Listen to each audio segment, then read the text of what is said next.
Para esse Natal eu desejo gratidão, prosperidade, serenidade, respeito, paz, amor. compaixão, Natal não é apenas a promessa da fraternidade e da paz que se renova alegremente entre os homens, mas acima de tudo é a reiterada mensagem do Cristo que nos induz a servir sempre, compreendendo que o mundo pode mostrar deficiências e imperfeições, trevas e chagas, mas que é nosso dever amá-lo e ajudá-lo sempre. nos ajude a realizar a campanha de Natal. para que assim possamos ajudar as pessoas que estão recebendo com essa campanha para o Natal mais feliz. Podemos contar com você?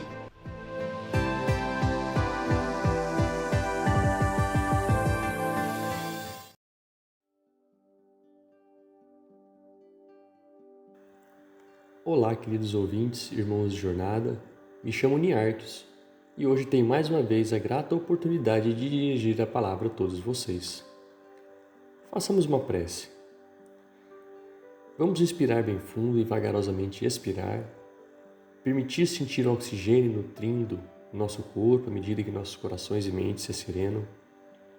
Elevemos nossos pensamentos ao alto, à causa primária de tudo que existe e sejamos gratos pela oportunidade do corpo físico, gratos pelas adversidades que se fazem presente em nossas vidas, gratos pela oportunidade de convívio familiar, pelo alimento em nossa mesa, por toda a benevolência que recebemos, gratos pelos que nos perdoam as falhas. Gratidão, ó Pai, por toda e qualquer oportunidade de nos tornarmos criaturas melhores. Assim sendo, vamos à reflexão de hoje, cujo tema é autoridade. Quantos de nós já parou para refletir sobre essa simples palavra e os impactos que ela traz em nossas vidas? Vamos buscar no dicionário para clarificar nosso entendimento. Autoridade. Direito ou poder de mandar, de ordenar, de decidir, de se fazer obedecer. Forma de controle baseada no poder atribuído a determinadas posições ou cargos, superioridade advinda dessa posição ou cargo, ascendência ou influência sobre algo ou alguém, pessoa de reconhecido mérito ou saber em algum ramo de atividade, certeza solidamente estabelecida, convencimento, persuasão, peso ou poder de hábitos e costumes sociais. Diante dessas definições, sentimos que naturalmente compreendemos o significado dessa palavra.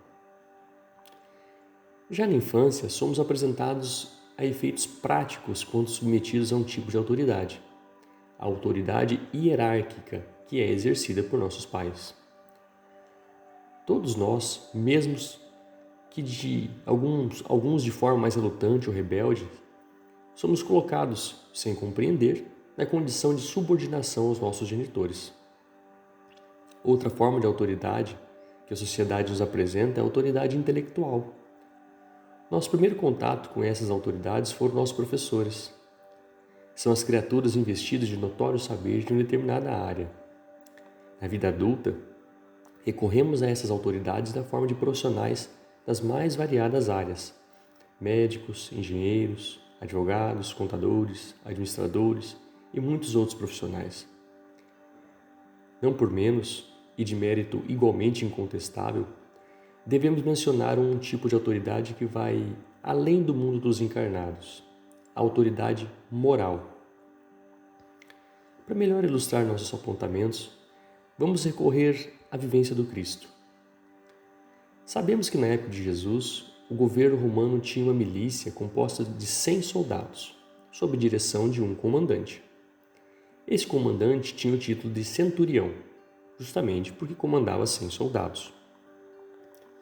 O centurião que foi procurar Jesus para curar seu criado era humilde e reconhecia a autoridade moral do divino médico. Seu coração era generoso, pois não foi pedir para um parente, e sim para o seu servo. Normalmente, as criaturas detentoras de autoridade de cunho material não reconhecem a sua inferioridade diante de outro. São orgulhosas e egoístas, como por exemplo o rei Herodes, que quis matar Jesus quando ele nasceu. Mas o centurião, ao contrário, com muita fé e humildade, disse: Senhor, não sou digno de que entres em minha casa. Porém, diz somente uma palavra e meu criado há de sarar.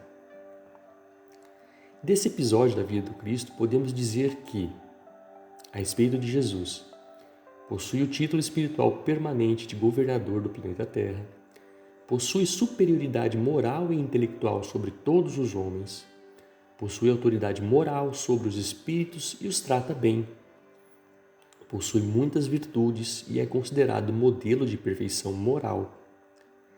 Quanto ao centurião, possui o título terreno temporário de centurião, reconhece a sua inferioridade moral e intelectual diante de Jesus Cristo, possui autoridade material sobre os seus soldados e os trata bem, possui algumas virtudes tais como a fé, a humildade e a generosidade. Quanto ao rei Herodes, possui o título terreno temporário de rei, não reconhece a sua inferioridade moral e intelectual diante de ninguém, possui autoridade material sobre os homens e os trata mal. Possui vários defeitos, tais como orgulho, egoísmo e crueldade. Segundo o espírito Bezerra de Menezes, na vida espiritual não se vos perguntará quanto aos títulos que usastes, nessa ou naquela esfera de atividade humana, e sim sereis inquiridos quanto às dores que atenuastes, às lágrimas que suprimistes. No Evangelho, capítulo 10, item 13, temos que, aos olhos de Deus, uma única autoridade legítima existe, a que se apoia no exemplo que dá do bem, a autoridade moral. Compreendemos que todo grupo social necessita de um líder, de uma autoridade. Empresas, nações, o próprio centro espírita, de modo a dirigir e organizar as atividades. No plano espiritual, a vida nas colônias também tem uma hierarquia, um comandante. Porém, muitas vezes ocorre de o poder subir a cabeça, por assim dizer, e essa pessoa passa a sentir-se superior aos demais, subordinando o outro a seus caprichos. Aquele que se sente superior aos demais desconhece que a autoridade, assim como a riqueza, é algo que se terá que prestar contas. Está longe de ser um privilégio. Nos diz o Evangelho: Deus confere a autoridade a título de missão ou de prova, quando o entende, e a retira quando julga conveniente, assim como a riqueza. A autoridade e a riqueza são passageiras, não pertencem a ninguém. Deus empresta-nos esses recursos segundo os méritos e as necessidades de cada um. Para encerrar nossa reflexão de hoje, trago uma pequena história. Conta a lenda que um dia um guerreiro samurai muito orgulhoso, conhecido por todos em sua região, foi visitar um grande mestre espiritual. Ao ser recebido, o guerreiro, vendo a beleza do olhar do mestre e a imensa graciosidade que emanava, subitamente sentiu-se inferior. Muito irritado com esse sentimento, o guerreiro perguntou: por que me faz sentir inferiorizado desta forma? O que está acontecendo aqui? O mestre então respondeu: nada está acontecendo nesse momento que não estivesse acontecendo antes que viesse até aqui. Você trouxe consigo esse sentimento. Que absurdo! Nunca me senti inferior a ninguém, rebateu o guerreiro. O mestre apontou para 2 árvores em seu jardim, dizendo: olhe para essas árvores em meu jardim. Uma é tão alta que quase toca o céu, e seus galhos frondosos oferecem sombra para todo o meu telhado. E a outra é pequena, tem poucas folhas, mas dá ótimos frutos. Elas estão aqui há anos e nunca houve qualquer problema entre elas. Qual delas você diria que é superior à outra? E o samurai confuso respondeu: não sei, nenhuma, horas. Cada uma tem um importante atributo. E o mestre, sorrindo, disse: então, você já sabe a resposta para a pergunta que me fez a respeito do seu sentimento de inferioridade. Agora sabe como fazer para não se sentir inferior a nenhum e nem superior a ninguém. A lição dessa lenda é que quando deixamos de nos comparar aos outros, entendendo que cada ser tem uma forma de ser e um talento, o sentimento de inferioridade ou de superioridade perde o sentido. Esse líder guerreiro sentiu a autoridade moral do líder religioso só ao aproximar-se dele.